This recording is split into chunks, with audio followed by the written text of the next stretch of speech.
128 days na po tayo mga kapaps at week 23 at ito na po yung ginawa ng ating mga tauhan. Yan mga kapaps. Tapos na po sila dito sa gilid at sa harap may kulang lang po tayo na tubo na bibilhin. At ito na po sa loob mga kapaps. Naglalagay na po sila ng pormas ng ating kitchen area at pinupuno na po nila yung loob ng ating bahay ng lupa. At tingnan natin kung matapos sila this week. Yan mga kapaps, ito po yung kwarto. Kinikinis talaga ng isa nating laborer at ito po ang CR natin. Tapos na po yung pagtutubo. Opo, tapos na po. At may konti pa pong hindi nalagyan. 130 days mga kapaps at ito na po yung ating mga fruits na tinanim nung hindi pa tayo nagpagawa ng bahay dito at nilipat po ng isa nating laborer. Yan mga kapaps, pasukin natin yung loob. Dito po ako sa CR ngayon mga kapaps at may flooring na po yung ating sahig. Nabuhusan na po nila kanina or kahapon. At ito po ay tinatapos ng ating isang mason. Yan mga kapaps. At dito sa labas mga kapaps may mga bakal na po yung ating sahig para po pag-flooring na po sila bukas. Yan mga kapaps. Yan, dito ako sa likod ngayon.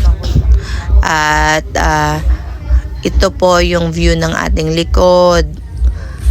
Mas gusto ko kasi yung likod parang harap din. At day 131 mga kapaps, natapos na po magtubo yung ating foreman. Dito ako sa CR ngayon. Yan. Yan mga kapaps. Kulang na lang po yung mga gamit at tiles, pagta-tiles nila dito sa CR. Nag-start na po sila mag-flooring ng ating living area, dining at saka kitchen. Yan mga kapaps. Naka 21 sacks of cement po sila dito sa ating living area, dining at saka kitchen. Tapos nagbuhos sila kahapon ng ating kahapon or last week ng ating kitchen area. At yung sa loob po ng ating kwarto, nakaubos sila ng 8 sacks of cement. Yan mga kapaps. Tatapusin po nila ito ngayong araw. At yan nga mga kapaps. Bibili po kami ng tiles ngayon. At ito po sana yung gusto ko para sa aming kitchen. For my dining.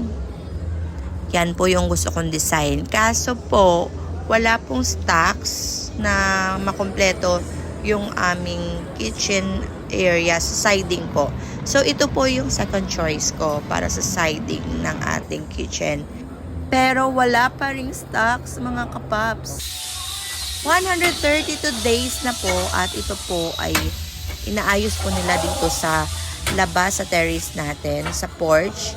At binabawasan po nila ng lupa kasi po mas mataas po yung centimeter na ibubuhos nila dito sa labas. Kaya binabawasan po nila ng lupa yung ating porch. Kasi bukas po magbubuhos na sila dito sa porch natin. At yan mga kapaps, na-deliver na po yung binili natin sa Triumph. Yan na nga mga kapaps, kompleto na po yung ating tiles. At yan, may island counter na po tayo. Ito po mga kapaps. Yung sukat nito na gusto ko yung tiles.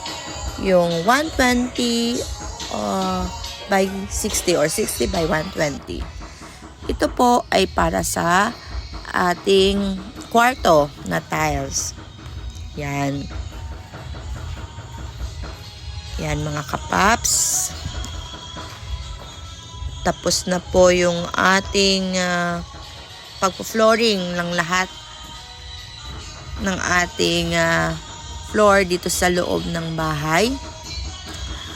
Good luck na lang sa second floor. At ito po yung tiles para sa ating living area. Lahat po dito sa loob. Yan po. Yan po yung ating tiles.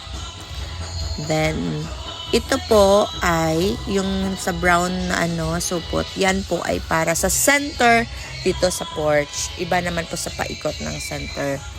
Sa paikot niya. At ito po yung white. Ito po ay siding ng ating CR. Yung ating toilet. Ito po siding ng ating kitchen. Yan mga kapaps. At iba rin po yung siding ng ating shower. Gusto ko sana dito sa ating island counter ay 75 by 150. At hindi ko po nilevel dito sa ating kitchen sa likod. Kasi gusto ko malawak yung space at hindi naman ako maglalagay ng aparador dito sa may gilid. Malapit sa, yan, dito sa right side.